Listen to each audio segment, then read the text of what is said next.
All right, so here's where I'm at with the chop, right? So I got the whole roof pretty much welded in place. All the windows all the way around. My measurement's good. I've been working on the doors, as you can probably see from my last post. I did do the back window, so only on the driver's side, because what I'm doing is I'm doing driver's side first, and then I'm gonna use all my measurements. I'm gonna make a template, go to the passenger side, and then I'm gonna do the same thing on the passenger side, so I know that I'm exactly to the same measurement, millimeter, inspect. If I have to cut more, cut more. If I have to add metal, I have to add metal.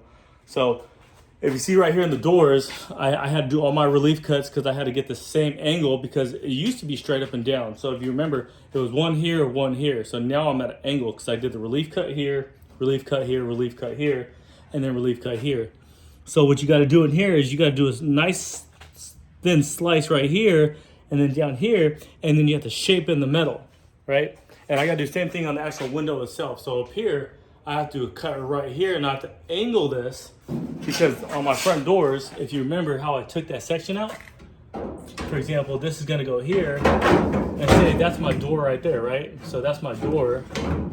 If you look in the back, you'll see how it used to be straight, and now I have to make that same curve, right? So that's what my door is gonna look like right there. So that's the shape of it. So once I do that, then I'm gonna start working on the back. I did, in fact, get my 4x4 for the wood. So if you look right here, I took the headliner bracket and I set it on top of here, so that way I can get the same shape essentially as the roof. And then, of course, right now I just got to set it up with a jack and a piece of exhaust pipe. But what that's going to do is that's going to allow me to have a solid foundation in this back end, because once I do these relief cuts, that whole back of this roof is just going to be loose. It's going to be flapping around. So once I put the wood there, I put the jack up, then what I could do is I could cut the package tray finally, move the window forward, and then I'm gonna set it on top. I got my clamps, I'm gonna clamp it in place, put the wood underneath, and then I could go do my tack welds, right? And then from there, I have to get my templates. I'm gonna make my own templates in the back, grind that bubble curve out, and then I got all my 18 gauge sheet metal. Today I got three sheets of it. So I had them cut it for me 18 inches by 4 feet, and I had 3 of them because I didn't have enough space in my Trans Am for a huge sheet. So it makes it easier for me to cut and transport, because I do have a sheet metal cutter. And then from there, then I get my relief cuts. So 1, 2, 3, and I go all the way around, and I can slowly start tack welding that in place, and then I can slowly start adding my metal. The biggest one is once I cut here, I'm gonna cut this right here. It's gonna give me this nice big gap. So I'm gonna have a lot of metal to fill in right here, and then especially right here. So that's gonna be the big one right there. I'm hoping to get the whole back end at least tack welded in this weekend, at least get the shape in.